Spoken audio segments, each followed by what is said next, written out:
നമ്മൾ ആഗ്രഹിക്കുന്ന ഒരുപാട് പരിവർത്തനങ്ങൾ നമ്മുടെ സമാജത്തിൽ ഉണ്ടായിക്കൊണ്ടിരിക്കുന്നുണ്ട് എന്നതൊരു വസ്തുതയാണ്.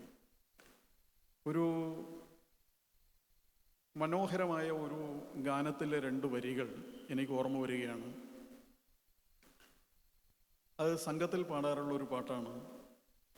ഞാൻ ഇന്നു വന്നിന്ന് നാമായി ഗമിപ്പൂ,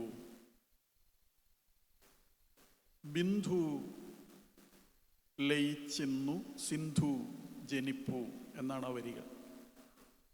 വരുന്ന സമയത്ത് ഞാൻ എന്ന ചിന്തയോടുകൂടിയാണ് വരുന്നതെങ്കിൽ തിരിച്ചു പോകുന്ന സമയത്ത് നാം എന്ന ചിന്തയോടുകൂടിയാണ് നമ്മൾ പോകുന്നത് എന്നും,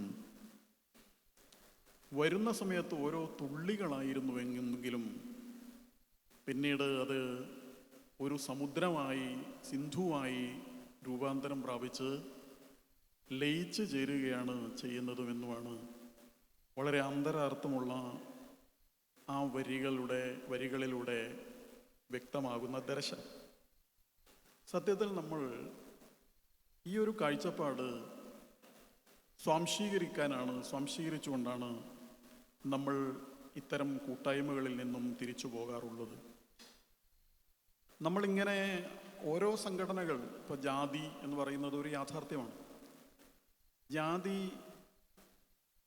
ഇന്നത്തെ കാലഘട്ടത്തിൽ ജാതി പൂർണ്ണമായി ഇല്ലാതാക്കണം അല്ലെങ്കിൽ അത് നശീകരിക്കണം എന്നത് പ്രായോഗികമല്ല. പക്ഷെ ജാതീയത എന്നത് അത് ഹിതകരമല്ല.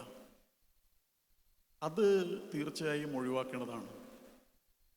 ഒപ്പം തന്നെ ജാതിയുടെ പേരുള്ള ഉച്ചനീചത്വം അതൊട്ടുമേ പാടില്ലാത്തതാണ്.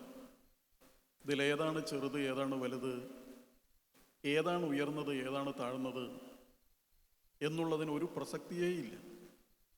മഹാകവി ഉള്ളൂർ പറഞ്ഞതുപോലെ ആഴ്വാഞ്ചേരി തമ്പ്രാക്കളിലുണ്ടയ്യൻ പുലയനിലുണ്ടാദിത്യനിലുമുണ്ടതിൻ അണുകൃമിയിലുമുണ്ടതിൻ പരിസ്ഫുരണം എന്ന ഉള്ളൂരിൻ്റെ ഒരു വരിയുണ്ട്.